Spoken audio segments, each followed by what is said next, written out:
Hi friends, ఈరోజు మనం ఏం డ్రా చేయబోతున్నామో మీకు ఆల్రెడీ అర్థమైపోయింది కదా. ఎస్, ఒక హ్యాట్ని చాలా ఈజీగా ఎలా డ్రా చేయాలో నేర్చుకుందాం. దీనికోసం మీ కలర్ పెన్సిల్ లేదా క్రయాన్స్ని రెడీగా పెట్టుకోండి. ముందుగా హ్యాట్ పై భాగాన్ని డ్రా చేద్దాం.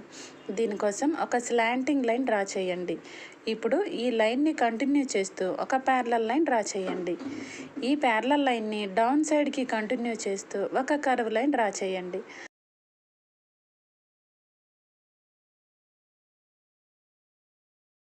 అలాగే మనం మొదట డ్రా చేసిన లైన్ని రైట్ సైడ్కి కంటిన్యూ చేస్తూ ఒక ప్యారలల్ లైన్ని డ్రా చేస్తూ కర్వ్ లైన్కి యాడ్ చేయండి. ఇప్పుడు హ్యాట్కి బెల్ట్ని డ్రా చేద్దాం. ఈ లైన్కి పై భాగాన మరొక ప్యారలల్ లైన్ని డ్రా చేయండి. ఈ బెల్ట్తో హ్యాట్ మరింత బ్యూటిఫుల్గా కనిపిస్తుంది. ఇప్పుడు హ్యాట్ యొక్క పై భాగం రెడీ అయిపోయినట్లే. ఇప్పుడు హ్యాట్ అంచు భాగాన్ని డ్రా చేద్దాం. హ్యాట్ యొక్క పై భాగం కింద ఒక ఓవెల్ షేప్ డ్రా చేయండి. ఈ ఓవెల్ షేప్ హ్యాట్ పై భాగం కంటే కొంచెం బిగ్ సైజ్ ఉండేలా డ్రా చేయండి. ఇది హ్యాట్కి పూర్తి షేప్ ఇస్తుంది.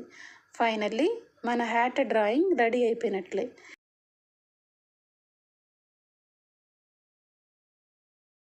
చివరిగా డ్రాయింగ్ మరింత క్లియర్గా కనిపించడానికి బ్లాక్ స్కెచ్తో అవుట్లైన్ డ్రా చేయండి.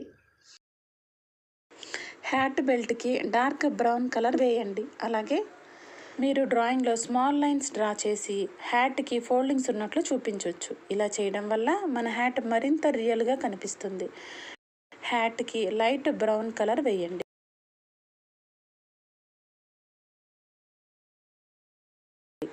చూసారు కదా, హ్యాట్ డ్రాయింగ్ ఎంత ఈజీగా చేసేసామో. ఈ వీడియో మీకు నచ్చినట్లయితే లైక్ చేసి మీ ఫ్రెండ్స్తో షేర్ చేయండి. ఇలాంటి మరిన్ని వీడియోస్ కోసం మన ఛానల్ని సబ్స్క్రైబ్ చేయండి. నెక్స్ట్ వీడియోలో మళ్ళీ కలుద్దాం. బాయ్.